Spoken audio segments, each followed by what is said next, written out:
C'est-à-dire, est-ce que vous accepteriez de travailler avec le RN et avec LFI? Je l'ai Qui sont dit aujourd'hui les clairement, deux je ne mets gros pas le Rassemblement national et LFI dans Donc vous pourriez la travailler même avec LFI, mais pas avec le RN? Je pense que ces partis vont être amenés à se métamorphoser sans doute dans le cadre de la campagne.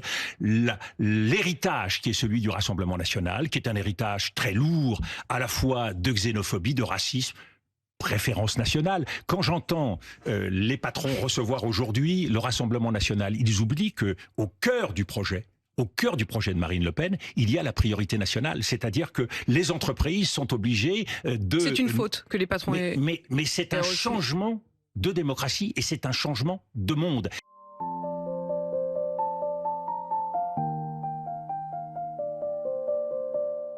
Dominique de Villepin, vous êtes donc l'ancien ministre des Affaires étrangères, l'ancien Premier ministre, et de plus en plus candidat à l'élection présidentielle. Alors vous ne le dites pas tout à fait officiellement, mais quand on regarde ne serait-ce que vos réseaux sociaux, vous avez lancé un quasi-clip de campagne, ça s'appelle La France que nous aimons. Il y a des morceaux de votre grand discours devant l'amphithéâtre de la Sorbonne, il y a ce que vous aimez de la France, dites-vous, il y a vos inquiétudes sur la fin d'une idée universelle, sur la fin d'une sorte de vivre ensemble, on le sent bien. Vous êtes de droite ou vous êtes de gauche ? Alors, nous sommes à la fin d'un cycle. Je vais essayer de vous répondre précisément. Nous sommes à la fin d'un cycle qui a commencé en 2007. Nicolas Sarkozy, François Hollande, Emmanuel Macron. J'ai une conviction, c'est que le sarkozysme, le hollandisme et le macronisme ont fait leur temps. Il faut tourner la page. Nous sommes aujourd'hui en train de rentrer dans un nouveau monde, à la fois sur le plan international et en même temps sur le plan national. Et ce constat apporte en moi une conviction. Et cette conviction, c'est que tous ceux qui aujourd'hui ont été ou sont les héritiers de ces trois périodes vont devoir quoi? Quitter la scène? Beaucoup de mal à porter une ambition. Donc on revient dans au chiracisme. Est-ce que présidentielle. Je vois bien que ça commence pour vous, effectivement, après le chiracisme, cette période dont vous dites qu'il faut qu'elle s'arrête. Après, tous ceux qui, dans la Ve République, du général de Gaulle jusqu'à François Mitterrand et Jacques Chirac, ont eu une conception de la fonction présidentielle qui était à la hauteur des besoins, c'est-à-dire une fonction d'arbitre. Nous aurions bien besoin d'un arbitre aujourd'hui dans notre pays pour rétablir la sérénité, pour permettre à nos institutions de fonctionner. Un arbitre, un garant et un stratège. La grande ambition française aujourd'hui, elle est double. Ça veut dire que vous n'allez pas rentrer, c'est-à-dire on le voit bien pour l'instant dans vos discours, c'est effectivement des stratégies, des grands plans pour la France, mais pour l'instant je ne sais pas en tout cas ce que vous pensez de l'âge légal de la retraite, de la légalisation du cannabis, de la question des impôts, des charges, du chômage. Toutes ces questions sont importantes. Mais le grand enjeu pour la France, c'est d'être capable de mener une double bataille. La bataille de la souveraineté. Comment faisons-nous pour rester un pays indépendant dans les prochaines années, à l'échelle de la France et à l'échelle de l'Europe?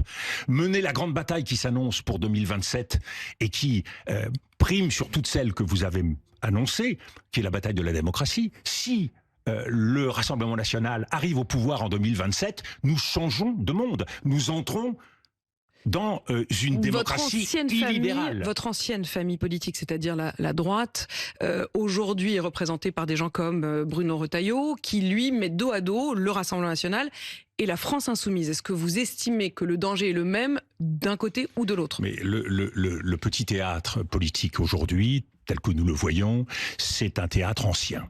Et les personnages qui s'agitent sur la scène et qui gesticulent sont des personnages de carton-pâte. J'écoutais hier Bruno Retailleau égrener ces quelques mesures. Est-ce que vous pensez, en appliquant tout cela, que c'est susceptible de changer notre pays? Aujourd'hui, nous sommes dans une épreuve terrible. Mais vous ne m'avez pas dit si vous étiez de droite ou de gauche. Oui, mais j'y viens. La question de la démocratie et la question du rassemblement sont incontournables. Quoi qu'il arrive en 2027, vous ne pourrez pas faire passer des réformes avec 50% plus une voix. C'est-à-dire que la démocratie représentative ne suffit pas. C'est-à-dire qu'être de droite ou de gauche ne suffit pas. Les candidats de droite ou de gauche ne pourront pas gouverner la France après 2027. Qu'est-ce que ça veut dire? Ça veut dire que nous devons inventer un nouveau modèle de démocratie, à la fois sociale, qui rassemble les partenaires sociaux très en amont des réformes, en même temps citoyenne. Il faut embarquer tous les citoyens. C'est-à-dire qu'il faudra réhabiliter le référendum et en même temps, il faudra, à travers les conventions citoyennes, faire vivre notre démocratie. Il faut donc se convaincre qu'une réforme des retraites à 50 plus 1 ne passera pas plus que n'est passée la réforme Macron. Et ça veut dire Donc, quoi? ça veut dire qu'il faut un président qui soit capable de présider et qui soit donc capable de dépasser le clivage de la droite donc et de la gauche. Donc vous n'êtes ni de droite ni de gauche. Je suis gaulliste. Et ça veut dire quoi? Ça veut dire que moi, je peux, et nous ne sommes pas nombreux, travailler avec tout le monde. Je peux travailler avec les partis politiques tels qu'ils sont, tout en laissant les partis politiques... Avec tous, c'est-à-dire est-ce que vous accepteriez de travailler avec le RN et avec LFI? Je l'ai dit clairement, je ne mets pas le Rassemblement National et LFI dans... Donc vous pourriez travailler avec LFI, mais pas avec le RN? Je pense que ces partis vont être amenés à se métamorphoser sans doute dans le cadre de la campagne.